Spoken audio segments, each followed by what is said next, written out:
Welcome to Chillin' 101. We hope this video helps. In this video, I will explain how to set up an Apple Watch. First, make sure your iPhone is running the latest iOS version and has Bluetooth turned on. Power on your Apple Watch by pressing and holding the side button until you see the Apple logo. Place your watch close to your iPhone, and a pairing screen will automatically appear. Tap Continue on your iPhone, then position your iPhone's camera over the animation on your watch to complete the initial pairing. You'll then choose to set it up for yourself or a family member. After pairing, you'll customize your watch. Indicate which wrist you'll wear it on and adjust the band for a comfortable, secure fit. Sign in with your Apple ID to access the App Store, Apple Pay, and other services.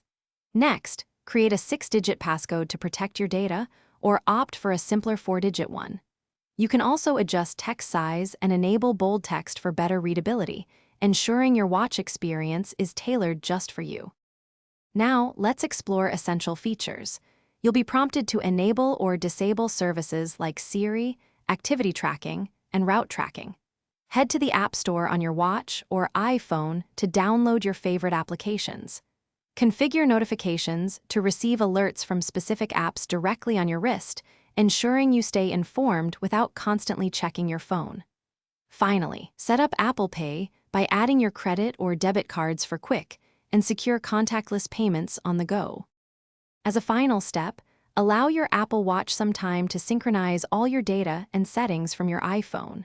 This might take a few minutes. Explore the Watch app on your iPhone for advanced customization options, including watch faces and app layouts. Familiarize yourself with gestures like swiping to navigate and using Force Touch for additional options. Remember to keep both your watch and iPhone software updated to ensure the best performance and access to new features. Thanks for watching. Consider subscribing if we helped you.